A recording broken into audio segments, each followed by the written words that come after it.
एक बड़ी हवेली में रहता था। ये हवेली मेरी बड़ी नानी का आखिरी तोहफा थी। एक विसिया इमारत जो बहुत पुरानी हो गई थी।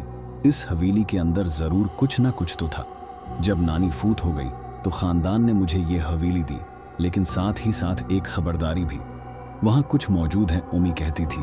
अगर तुम किसी को देखो जो खामोशी में बातें करता है और तुम्हें अपनी तरफ बुलाता है, लेकिन उसकी आवाज़ की तरफ ध्यान मत देना, वरना। और उसके बाद वो अपनी बात अधूरी छोड़ देती।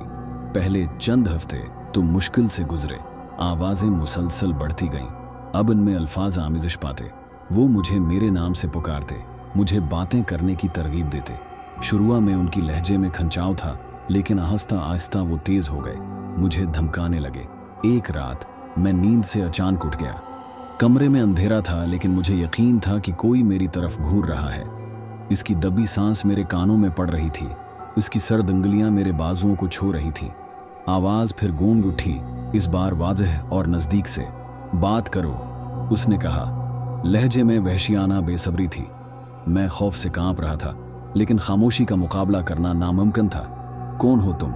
मेरे गले से बमुश्किल ये सवाल निकल पाया। मैं हूं हवेली की रूह, इसकी दास्तान का मुहाफिज। आवाज़ गरजी। तुम खामोशी को भगा चुके हो, अब तुम्हें सज़ा मिलनी चाहिए। मैं चीखना चाहता था, मदद के लिए पुकारना चाहता था, लेकिन वो आवाज़ फिर गूंज उठी। इस बार इसमें ज़बरदस्त ताकत थी। मैं बेबस होकर फर्श पर गिर गया। मेरे कानों में सिर्फ चीखों और टूटते हुए शीशे की आवाज़ गूंजने लगी। सुबह हुई तो मैं अपनी जगह पर था, लेकिन कमरे का नक्शा मकमल तौर पर बदल चुका था। फर्नीचर टूटा हुआ था, दीवारों पर अजीब और गरीब निशानात खड़े थे, और हवा में एक घटन बख्श बू फैली हुई थी। मैं जानता था कि ये मेरा वहम नहीं था। हवेली की रूह फैसला कर चुकी थी।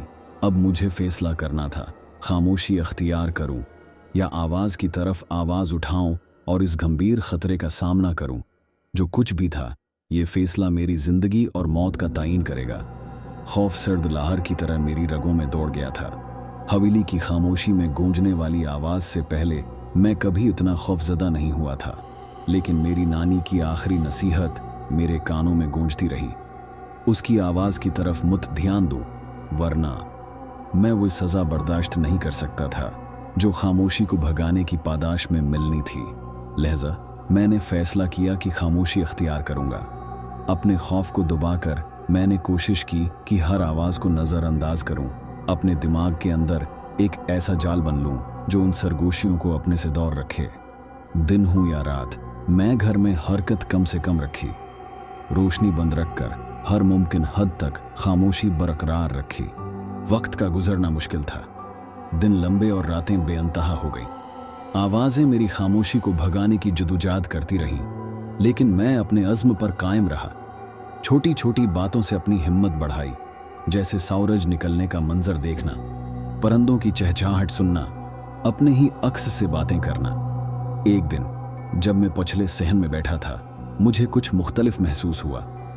खामोशी अब खौफजदा नहीं कर रही थी, बल्कि एक अजीब सुकून का बायस बन रही थी। मैं उसके अंदर गहराई में गया, उसे समझने की कोशिश की। आहिस्ता आहिस्ता मुझे एहसास हुआ कि आवाज़ें कम हो रही हैं, उनकी तेज़ धार लहजा नरम पड़ रहा है। आखिरकार एक रात वो मुकम्मल तौर पर गायब हो गए।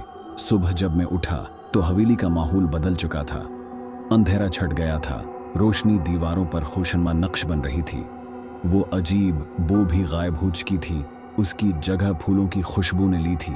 मुझे महसूस हुआ कि जैसे हवेली मेरी खामोशी का एहतराम कर रही है, उसका खौफ गायब हो चुका है।